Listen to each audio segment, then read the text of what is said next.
اپنی مرضی کا دین مان لینا یہ کوئی جو ہے وہ دانائی نہیں ہے۔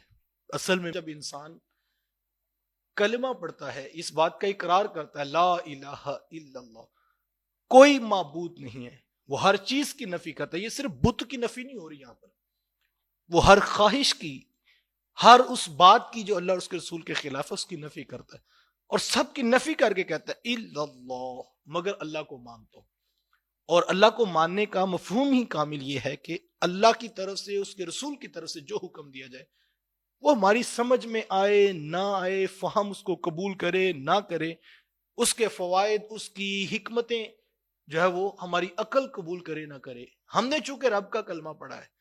اور اس کا واضح اعلان ہے ان اللہ یفعل ما یرید، وہ دونوں باتوں پر قدرت رکھتا ہے۔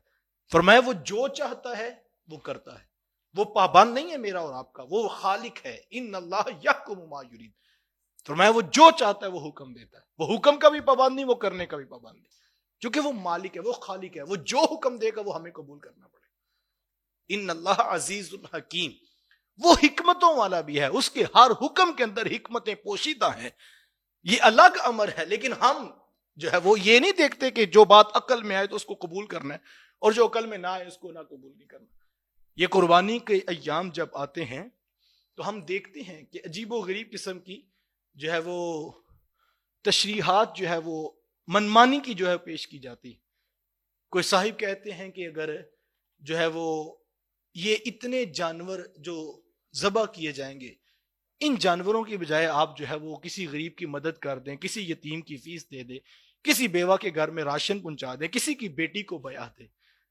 تو اس طرح کمپیریزن کر کے اس فلسفے کی نفی کی جاتی ہے کہ اصل ضرورت تو اس چیز کی ہے، گوشت تو کھا کے ختم ہو جائے گا، کسی کا گھر آباد ہو جائے گا، کسی کی بیٹی بیاہی جائے گی۔ اسلام سے زیادہ بھی بھلا کسی کے دکھ درد میں کوئی شریک ہو سکتا ہے۔ اسلام تو وہ کامل دین ہے جو ہمیں یہاں تک ارشاد فرماتا ہے کہ اگر تمہارا ہمسایہ بھوکا سو گیا تمہاری نماز قبول نہیں ہوگی۔ اس اسلام کو ضرورت تو نہیں ہے کہ کوئی شخص آ کر بتائے کہ بیٹی کی شادی ہونے والی ہے، جانور ذبح نہ کرو، کہ اللہ کے رسول صلی اللہ علیہ وسلم نے واضح ارشاد فرما دیا۔ فرمایا قربانی کے 3 ایام کے اندر اللہ کے ہاں خون بہانے سے زیادہ کوئی افضل عمل نہیں۔ وہ اسلام جو مجھے کہتا ہے اگر ہمسایہ بھوکا سو رہا ہے تو میری نماز قبول نہیں ہوگی، وہ اسلام جو مجھے کہہ رہا ہے کہ اگر تم گوشت پکاؤ تو یا پانی زیادہ ڈال لو، ایک پیالی شوربے کی ان کے ہاں بھی بھیج دو، یا پھر ایسے وقت اور ایسے زاویے میں پکاؤ کہ غریب ہمسائے کے بچے پریشان نہ ہوں، وہ اسلام اسی اسلام کا حکم ہے۔ وہ تعلیمات تو الگ سے ہیں، لیکن چونکہ ایک فکر جو ہے وہ معاشرے کو دینا مقصود ہے اور اس کے پیچھے بہت سارے اور محرکات بھی ہوتے ہیں، اور بڑے دانا بینا لوگ بھی کہتے ہیں ہاں جی بات تو سمجھ میں آتی ہے، تو اگر یہ فلسفہ ایک لمحے کے لیے قبول بھی کر لیا جائے کہ جناب جو ہے وہ قربانی کے جانور ذبح کرنے کی بجائے یا وہاں لاکھوں روپے خرچ کرنے کی بجائے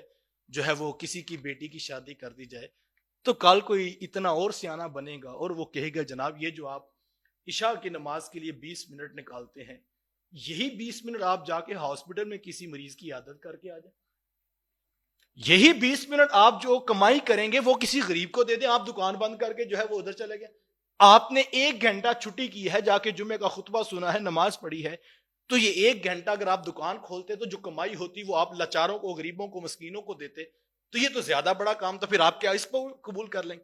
پھر اس طرح کوئی صاحب آ کر کہیں گے یہ 8-10 لاکھ روپے لگا کے حج پہ جایا جاتا ہے، تو اس کی بجائے ہمیں جو ہے کوئی اور کام کر لینا چاہیے۔ اور یہاں سے پھر چلتے چلتے تو پھر مجھے بتائیں دین پیچھے کون سا بچا؟ نماز، روزہ، حج، زکوٰۃ، وہ اقبال نے کیا کہا تو خود بدلتے نہیں قرآن بدل دیتے ہیں۔ ہماری حالت کیا کہیں ایسی ہی تو نہیں ہوگی کہ ہم نفس کے اتنے غلام ہو چکے ہیں، ہم اسلام کے ہر فلسفے کو، اسلام کی ہر شعار کو اپنی عقل کے بل بوتے پہ تول کر ختم کرنا چاہتے ہیں؟ تو پھر مجھے اور آپ کو اپنے کلمے کی جو ہے تحقیق کرنی ہوگی، دوبارہ سے اس کا ریوائول کرنا ہوگا، اس کو نئے سرے سے دیکھنا ہوگا کہ کہیں اس کے اندر کچھ اور ملاوٹ تو نہیں آ گئی ہے۔ تو ہمیں اسلام نے جو تشخص دیا ہے وہ یہی ہے،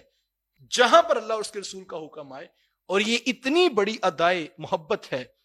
جو اسلام نے باقی رکھی ہے کہ ہزاروں سال گزر گئے اور بھی لاکھوں سال آنے والے بھی کروڑوں اربوں جانور جناب حضرت ابراہیم علیہ السلام کے نام پر ذبح کیے جائیں گے، جو اس بات کا پیغام دے رہی ہیں کہ جو اس کے نام پر راضی ہو جاتے ہیں اللہ پھر ان کے ناموں کو بلندیاں عطا فرماتا ہے۔